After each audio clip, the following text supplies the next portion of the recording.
Itinuturing na banta sa seguridad at kapayapaan sa Indo-Pacific region ang pagkawala ng isang ballistic missile ng China ayon yan sa Department of National Defense o DND. Nawala ang naturang missile matapos magpakawala ang China kung saan tinawag na isang panunukso. Narito ang balita ni Alvin Pelobelio.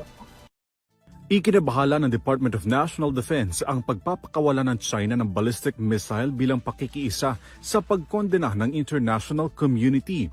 Bagaman isinagawa ang missile test sa labas ng exclusive economic zone ng Pilipinas at sa territorial sea bilang isang Pacific island, iginiit ni Defense Secretary Gilberto Teodoro Jr.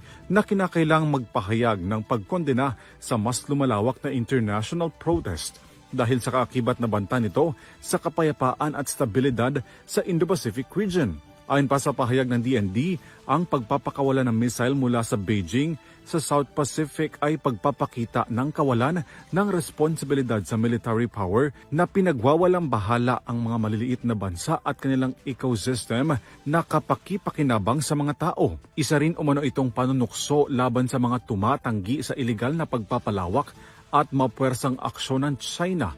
Nakiisa ang Pilipinas sa mga kaalyadong bansa sa Pasipiko sa panawagang maging responsable ang China at itigil ang pananakot at imperial na hangarin. Kinumpirma ng US State Department ang pagpapakawala ng China ng unarmed intercontinental range ballistic missile na bumagsak sa Southern Pacific Ocean, kasabay ng panawagan sa China na makipag-ugnayan sa mga dialogo na may kaugnayan sa arms control. Nakahanda rin daw ang Amerika na tumindig para depensahan ang mga kaalyadong bansa sa anumang banta. Wala pang pahayag ukol dito ang embahada ng China sa Manila, pero ayon sa Beijing, ipinaalam nila sa ibang bansa ang aktibidad na nakaangkla umano sa international practice. Para sa EuroTV News, Alvin Pelobelio, sumasaludo sa bawat Pilipino.